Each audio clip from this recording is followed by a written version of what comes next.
पर ट्राइंगल आपका बना है, ठीक है, वहाँ पे कुछ कुछ कोऑर्डिनेट्स भी लिखा है, ठीक, कोऑर्डिनेट्स भी लिखा है, मतलब कुछ कुछ एक्स एक्सिस में, वाई एक्सिस में, ऐसे करके अलग अलग जगह में। सो ये सब कोऑर्डिनेट्स में लाई कर रहा है, ठीक है। तो ये कोऑर्डिनेट्स में लाई कर रहा है, ठीक, कोई एक पर्टिकुलर कोऑर्डिनेट में लाई कर रहा है। आपको क्या करना है, चेक करना है कि ये पॉइंट से क्या ट्राइंगल बन सकता है। मैं ट्राइंगल बना के दिखा दूँ, बन सकता है कि नहीं बन सकता मैं दिखाऊंगा बाद में, ठीक है, चेक करेंगे। तो ऐसे ही दिया जाएगा आपको, ट्राइंगल नहीं दिया जाएगा, आपको दिया जाएगा 3 पॉइंट्स।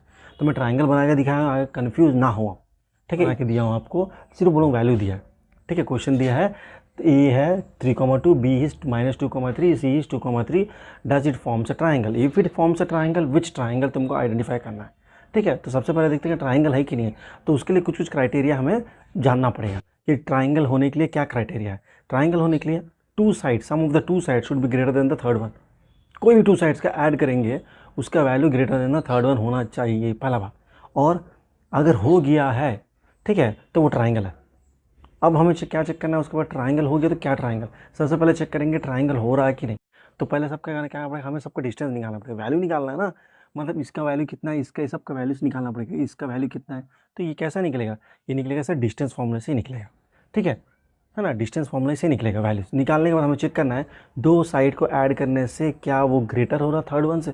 हाँ ग्रेटर हो रहा तो ट्राइंगल है, अगर नहीं हो रहा तो ट्राइंगल नहीं है। तो ट्राइंगल नहीं है तो आगे बढ़ने का कोई ऑप्शन ही नहीं है। सो अगर ट्राइंगल है तो क्या ट्राइंगल हम चेक करेंगे, कैसे चेक करेंगे सब कुछ बताऊंगा, ठीक है। तो चलिए इस सम को करते हैं, ठीक है। इसके लिए क्या करना पड़ेगा, हमें निकालना पड़ेगा ए बी का डिस्टेंस, बी सी का डिस्टेंस, सी ए का डिस्टेंस। सर आप उल्टा लिखें, कैसे भी लिखे कोई इशू नहीं है, बस आपको करना वैसे ही जैसा आप लिखें। मैं ए बी निकालूंगा, बी सी निकालूंगा, सी ए निकालूंगा, सबका डिस्टेंस निकाल के फिर मैं आपके पास पहुंचता हूं, ठीक है। आप भी वीडियो को पॉज करके उसके वैल्यूज निकालिएगा, ठीक है। पहले मैं लिख के दिखाता हूँ, ए बी बोले हो, ए बी का क्या कोऑर्डिनेट होगा सब कुछ दिखा दूंगा, लेकिन करना है आपको है। वीडियो को पॉज कीजिए और करिएगा, ये सब मैं पहले बता चुका हूँ। इस पर हम सिर्फ फोकस करेंगे किस तरह हमें प्रूफ करना है। वैल्यू निकालना हमें आता है, किस तरह प्रूफ करना है सम को, ठीक, क्या बेसिस में कौन सी चीज़ को कंसिडर करते हुए बताना पड़ेगा कि ये ट्राइंगल है, इक्विलेटरल ट्राइंगल है, स्क्वायर है, रेक्टेंगल, सब कुछ बताऊंगा, बस वीडियो में बने रहेगा। तो देखिए मैं अलग अलग से लिखा, क्या निकालना था मुझे, ए बी चाहिए था, बी सी चाहिए था, सी ए चाहिए। तो ए बी ये दो पॉइंट यूज़ करके निकल जाएगा, बी सी ये दोनों पॉइंट यूज़ करने से निकल जाएगा, सी ए वो दोनों पॉइंट यूज़ करने से निकलेगा। तो इसी तरह हम लोग ये दोनों पॉइंट से x1 y1 x2 y2 निकालेंगे, ठीक है, अलग अलग सब, किसी के साथ कोई रिलेशन नहीं है, ठीक है। और तब इसमें क्या होगा सर, ये हो जाएगा आपका x1, ये हो जाएगा y1, ये हो जाएगा आपका x2, ये हो जाएगा y2। तो इससे आपका ए बी का वैल्यू आ जाएगा, निकालिएगा, ठीक है, डिस्टेंस वाला फॉर्मूला से। अब अगर बी सी के में आ जाएंगे तो ये आ जाएगा अलग से, सब किसी का तो कोई लिंक नहीं है। ये हो जाएगा x1, ये हो जाएगा y1, ये हो जाएगा आपका x2, ये हो जाएगा y2। तो आपको क्या आ जाएगा, बी सी का आएगा डिस्टेंस, ठीक है। वही से सी ए में भी अलग, सबका अलग है, x1 सर y1, यहाँ पे x2, यहाँ पे y2, ठीक है। तो यहाँ पे आ जाएगा सी ए डिस्टेंस। सर क्या हम इतना नहीं करके x1 y1 x2 y2 x3 y3 x4 y4 ऐसे कर सकते नहीं, कोई क्या फॉर्मूला आपका x1 और y x1 x2 y1 y2 का फॉर्म में फॉर्मूला। हाँ सर वैसे तो उसको आप वैसे ही कंसिडर करना है, आप x1 y2 x10 x20 x30 x40 करते जाएंगे, कोई लॉजिक नहीं बनता, कोई फॉर्मूला भी नहीं बनता, कुछ नहीं होगा सर, ठीक है। आपको ऐसे अलग अलग से निकालना है, ठीक है। तो चलिए ए बी का वैल्यू कितना देखते हैं, बी सी का वैल्यू कितना देखते हैं, सी ए का वैल्यू देखते हैं, ठीक है। मेरा आप कैलकुलेशन का, क्योंकि ये सिर्फ ऑलरेडी बता चुका हूँ, मुझे बस बताना है कि क्या कैसे करना है, वो अप्लाई कैसे, जो डिस्टेंस फॉर्मूला हम सीखे हैं उसको अप्लाई कैसे करना है, मेरा वही काम है इस पार्ट, ठीक है। तो हमें आ गया ए बी का वैल्यू √50 आ गया, बी सी का वैल्यू √52 आ गया, सी ए का वैल्यू √2 आ गया, ठीक है। ये सब आप सॉल्व कीजिएगा, मैं सॉल्व किया हूँ उसके बाद आंसर लिखा हूँ, ठीक है।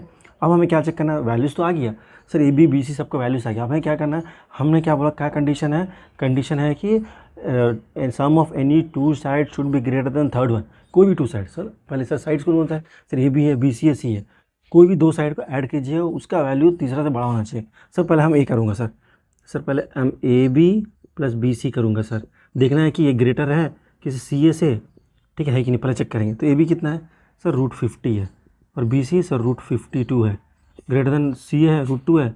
हाँ सर ग्रेटर, ऑब्वियसली सॉल्व करेंगे तो ग्रेटर ही आएगा, √2 से बड़ा हो गई, ठीक है, ठीक है। फिर और कुछ चेक करते हैं, क्या करेंगे अभी सोचिए फॉर एग्जांपल, अभी बी सी प्लस सी ए क्या ये ग्रेटर देन ए बी है, देख लेते हैं इसको भी, ठीक है, इसको भी देख, इसका सम इससे ग्रेटर है, कंडीशन सेटिस्फाई हो गई है, ठीक है, ट्राइंगल हो सकता है, ग्रेटर है, ट्राइंगल हो सकता है, ग्रेटर है, ट्राइंगल हो सकता है। सर ये दोनों इक्वल है, ऐड तो नहीं होगा, ये दोनों अलग अलग, ऐड कैसे करेंगे आप उसको, ऐड नहीं कर, जब इंडिविजुअली अब निकालेंगे रूट ना, तो ऑब्वियसली ग्रेटर आएगा। तो मतलब इससे क्या पता चल रहा है, the sum of the any two sides is greater than third one, हर केस को सेटिस्फाई कर रहा है ताकि वो ट्राइंगल बन सके। तो हम बोल सकते therefore A B C is अ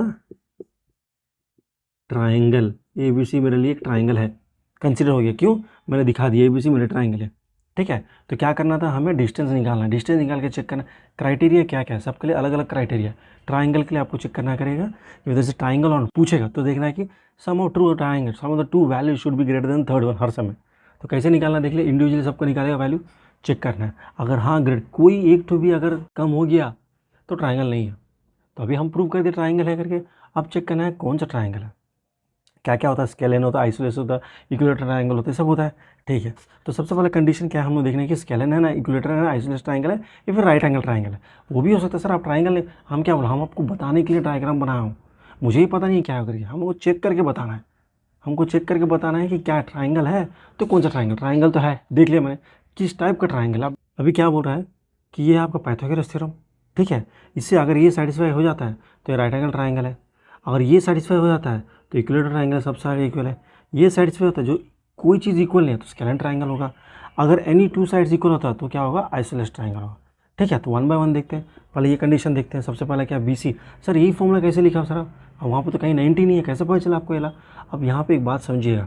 ठीक है, मुझे ए बी कितना है, 50 है, तो बी सी कितना है सर, √52 आया था, और सी ए सर √2 आया था। अब ये बात रखिए, पाइथागोरस थ्योरम में जो अकेला रहता है, ठीक है, उसको बड़ा लेना पड़ेगा ना मेरे को। अगर मैं इसको √2 लूँगा तो कभी आंसर नहीं आएगा। √50 प्लस √52 कभी आंसर आएगा, नहीं आएगा। यहाँ पे 50 लिया, यहाँ पे 52 या 2 लिया, कभी आएगा, नहीं आएगा। तो इसलिए हर समय इसको बड़ा लेना है।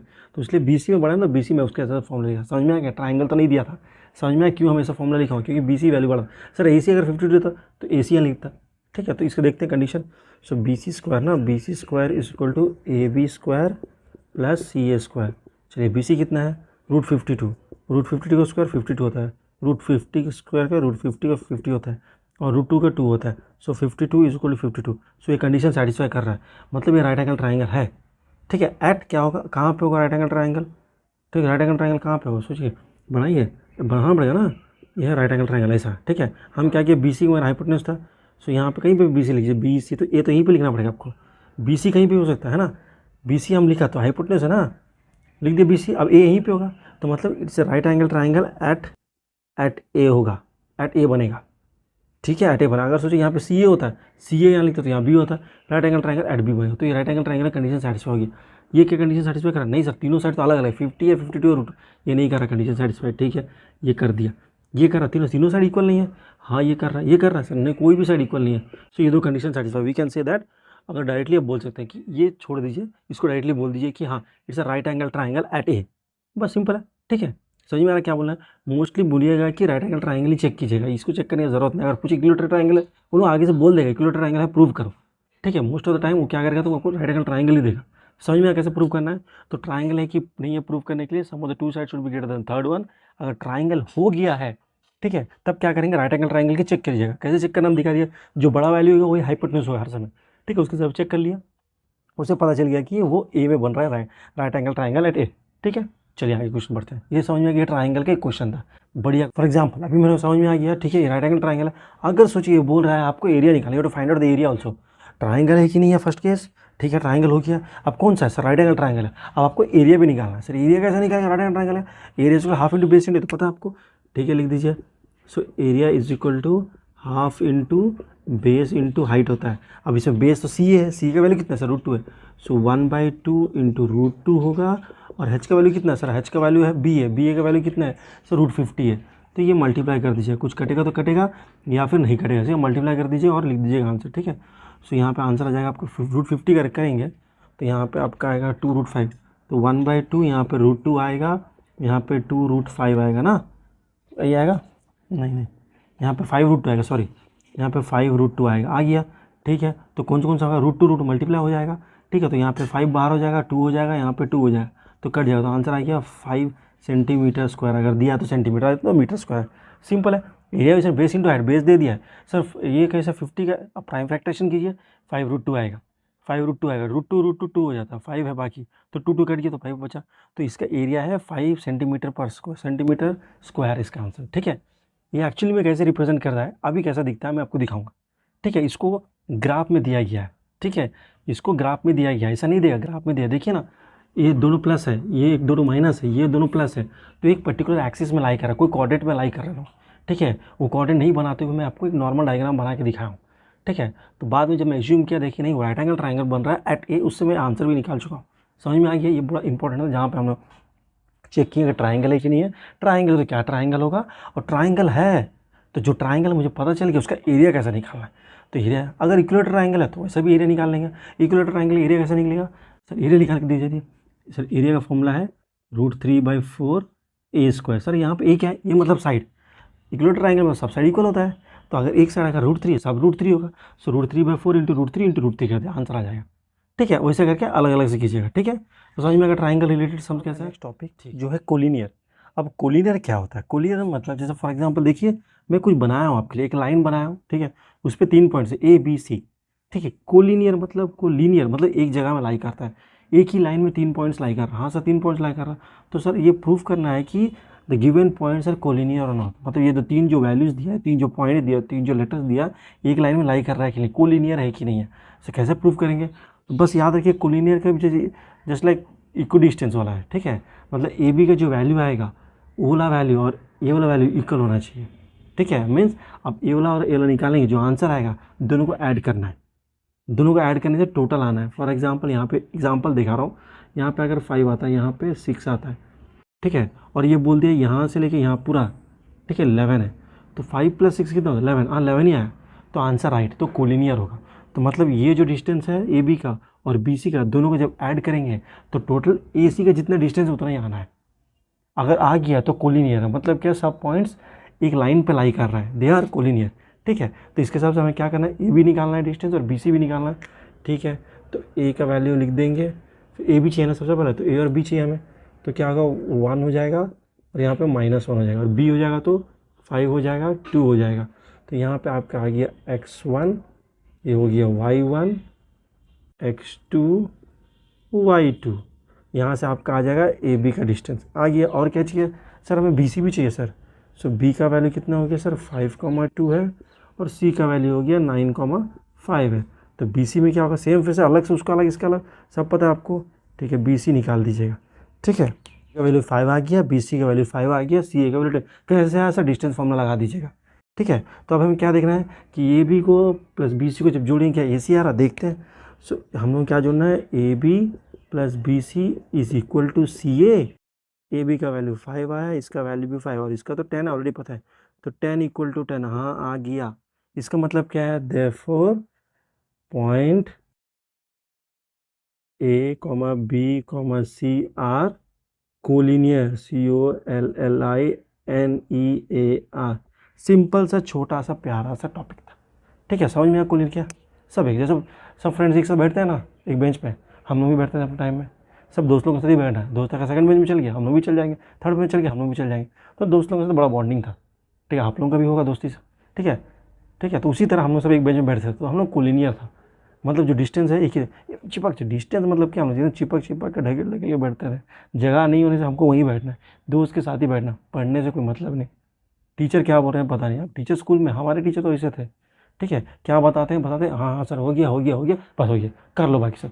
अरे कर लो मतलब टॉपिक ही नहीं समझ में आ रहा है सर, कैसे करेंगे, अब कर लो। फिर हम लोगों के पास कोई ऑप्शन नहीं, आप लोगों के जैसे अभी ऑप्शन है। ठीक, हम लोगों के जैसे कोई ऑप्शन नहीं था, तो हमें सीखना पड़ता था, हमें करना पड़ता, अगर नहीं आता तो छोड़ दिया। जब कभी कभी तो फॉर एग्जाम्पल हमें गलती आंसर आता था। ठीक है, तो हमको लगता था नहीं नहीं प्रिंटिंग मिस्टेक है, मेरा ख्याल से मेरा तो आंसर राइट है, प्रोसेस भी सही है, प्रिंटिंग में तो ऑथर को भी ढकेल देते थे कि हम सही है, प्रिंट ऑथर गलती है, प्रिंटिंग मिस्टेक है।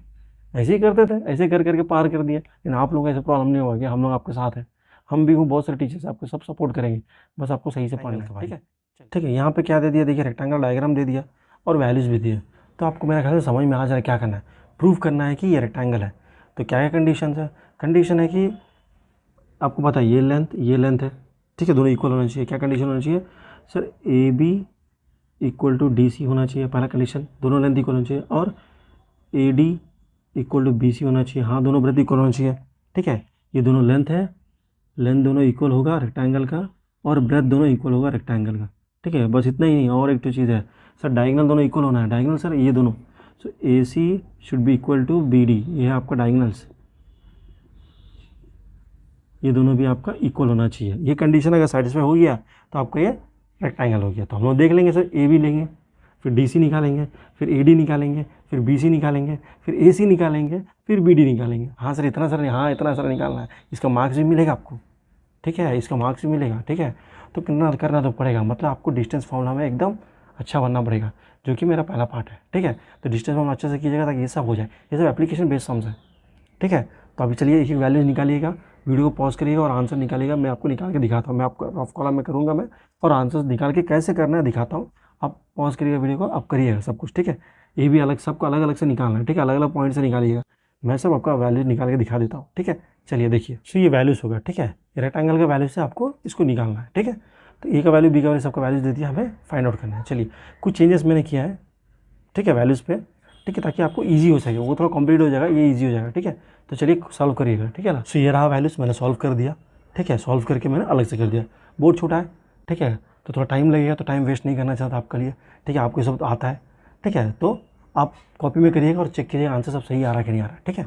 उसके बाद आगे बढ़िएगा, बड़ा इंपॉर्टेंट क्वेश्चन है, ठीक है। तो यहाँ पे चेक कर लेते हैं, कंडीशन है A B equal D C है, A B equal D C, हाँ है, A D equal B C है, A D equal B C, हाँ है, ए सी और बी डी इक्वल है, हाँ इक्वल है। सो क्या है, ए बी सी डी आपका क्या हो गया, रेक्टेंगल हो जाएगा, लिख देगा therefore A B C D is a rectangle, ठीक है। सर हो गया? नहीं सर नहीं हो गया, इसमें बोला है कि you have to find out the area also. अगर रेक्टेंगल है, हाँ तो है, प्रूव कर दिया मैंने, तो आपको क्या करना है, एरिया भी निकालना है। चलिए एरिया निकाल देते हैं, ठीक है, इसके लिए और एक मार्कर लूँगा, ठीक है, ठीक है। एरिया निकालेगा कैसे, रेक्टेंगल से लेंथ इंटू ब्रेथ होता है, तो ले दीजिए ए आर ए इसको area equal length into breadth. Sir length कितना है सर, लेंथ तो दोनों एक ही वैल्यू है, 4√5, सो 4√5। ब्रेथ कितना है सर, दोनों एक वैल्यू है, सो 2√5, सो 4 2 जो 8, √5 5, 8 5 है 40 सेंटीमीटर, तो सेंटीमीटर स्क्वायर, या मीटर तो मीटर स्क्वायर, या फिर यूनिट स्क्वायर, जैसा बोला है। तो एरिया निकालना आसान है, बस लेंथ और ब्रेथ चाहिए, तो सब जगह यही बोलेगा, एरिया निकालो, लेंथ निकालो, ब्रेथ निकालो, या फिर प्रूव करो। सो हमने प्रूव कर दिया, एरिया भी निकाल दिया, बड़ा इजी क्वेश्चन है। बस आपको एक चीज़ जानकारी रहना है कि क्या क्राइटेरिया का बेसिस में हम बोलेंगे रेक्टेंगल है, स्क्वायर है, ट्रेपीजियम है, जो भी, वो मैं तुमको बताना आपको, ठीक है। बाकी डिस्टेंस फॉर्मूला आपको आता है, तो बार बार डिस्टेंस निकाल के आपको टाइम वेस्ट नहीं करूँगा, आपको मैं सिखा दिया कैसा करना है, ठीक है। तो चलिए आगे बढ़िए, ये सब आपको देखना, चेक करना, आंसर सही आ रहा है कि नहीं आ रहा। हो सकता है गलती, मैं क्या बोला आपको, कहीं के मैं जानबूझ के गलती करूँगा, आइडेंटिफाई करना है, अगर गलती है तो आइडेंटिफाई करना है, ठीक है, यही काम आपका है। मोस्ट ऑफ द टाइम गलती होगा नहीं, हो गया तो आइडेंटिफाई करना पड़ेगा आपको। मैं देखता हूँ कितने जन आइडेंटिफाई करते हैं, तो सॉल्व कीजिएगा और सब कुछ कीजिएगा। और समझ में आ रहा था, फिर से मैं बोल रहा हूँ, नीचे में अंडरस्टूड लिखिएगा ताकि मुझे समझ में आए। कुछ बच्चे लोग लिख रहे हैं, कुछ डन लिख रहे हैं, कुछ अंडरस्टूड लिख रहे हैं, मुझे समझ में आ रहा है कि बच्चे देख रहे हैं और पसंद आ रहा है और उनको समझ में भी आ रहा है। तो चलिए इसी तरह मुझे भी बूस्टअप कीजिएगा, मैं भी आपको अच्छे से कंटेंट्स लाऊंगा, अच्छे से वीडियो बनाऊंगा और आपको अच्छे से टाइम दूंगा, ठीक है। तो चलिए पूछ रहा है, फिर से आपको एक ट्राइंगल दे दिया, अब बोल रहा है कि क्या ये आइसोलेस ट्राइंगल, आइसोलेस ट्राइंगल क्या कंडीशन होनी चाहिए कि कोई भी दो साइड इक्वल होना चाहिए। तो ए बी इक्वल ए सी देख लेते हैं, ठीक है, ए बी अगर ए सी इक्वल होगा तो आइसोलेस ट्राइंगल है। चेक कीजिएगा, इस पर ज़्यादा जोर देने की जरूरत नहीं, ए बी का वैल्यू निकालिएगा, ए सी का वैल्यू निकालिएगा और चेक कीजिएगा कि कोई भी इक्वल साइड्स आ गया तो आइसोलेस ट्राइंगल। यहाँ पर दिया हमें रोम्बस दिया, ठीक है, हमें क्या प्रूव करना है कि ये रोम्बस है। अब रोम्बस से क्या प्रॉपर्टी है, सब साइड इक्वल होगा, ठीक है, all sides of rhombus are equal and the diagonals are not equal, diagonals equal नहीं होगा, ठीक है। तो मुझे क्या प्रूव करना है कि P Q equal to Q R equal to R S is equal to S P, ये सबका वैल्यू एक ही आना चाहिए, जबकि पी आर का वैल्यू जो है should not be equal to S Q, इन दोनों का वैल्यू अलग आना चाहिए। देख लेते हैं क्या क्या वैल्यू है, पी क्यू का क्या वैल्यू है, पी क्यू का एक वैल्यू, बाकी सब सेम होगा, ठीक है, सब देख लेते हैं, क्यू आर का वैल्यू, आर एस का वैल्यू एंड एस पी का वैल्यू भी देख लेते हैं, और यहाँ पे पी आर का वैल्यू भी देख लेते हैं और एस क्यू का वैल्यू भी एक बार चेक कर लेते हैं कितना है, ठीक है। सो हमें सब वैल्यूज आ गया, पी आर का √26 है, देखिए P R, Q R, R S, S P सबका वैल्यू एक ही है, मतलब सब साइड इक्वल हो गया और डायगोनल्स दोनों का वैल्यू अलग है, तो मतलब दिस इज रोम्बस। अब अगर ये रोम्बस है, आपको प्रूफ इसको एरिया निकालना है। सो एरिया ऑफ रोम्बस क्या फॉर्मूला है, half into the product of the diagonals, half of the product of the diagonals, ठीक है। तो एरिया निकाल देते हैं, so area is equal to half into product of diagonal, means diagonal 1 into diagonal number 2। So diagonals कितना है, सो दोनों यानी को तो क्या होगी, डायगोनल को मल्टीप्लाई करना आपको 4√2 इंटू 6√2, ठीक है, √2 2 होता है तो 2 2 कट गया, तो बचा क्या, 6×4 = 24 स्क्वायर यूनिट। यहाँ पे यूनिट लिखा है ना, उसलिए स्क्वायर यूनिट। मीटर है तो मीटर स्क्वायर होता है, सेंटीमीटर तो सेंटीमीटर स्क्वायर। तो यहाँ पे हमने यूनिट लिया। यूनिट क्यों लिखा है सर, कुछ नहीं दिया तो यूनिट लिखना है। अगर सेंटीमीटर दिया सेंटीमीटर, मीटर दिया मीटर। यहाँ पे तो कोऑर्डिनेट्स है, तो यहाँ पे सेंटीमीटर मीटर सर पहले लिखे, जस्ट आपको समझाने के लिए, ठीक है। कभी नहीं दिया तो यूनिट लिखिएगा, ठीक है। यूनिट होता है इसकी यूनिट से, यूनिट तो इसकी यूनिट, यूनिट तो सर एक ही बात बार बार बोल रहे हैं ताकि आपको समझ में आ जाए। सेंटीमीटर ना लिखें, ठीक है। समझ में आ गया। बस मैं आपको यहाँ पे इस पॉइंट पे ही समझाने की कोशिश कर रहा हूँ, क्या क्राइटेरिया यूज़ करके बताएंगे। सब इजी है, बस आपको डिस्टेंस फॉर्मूला आना है अच्छी तरह, बेहतरीन सब कुछ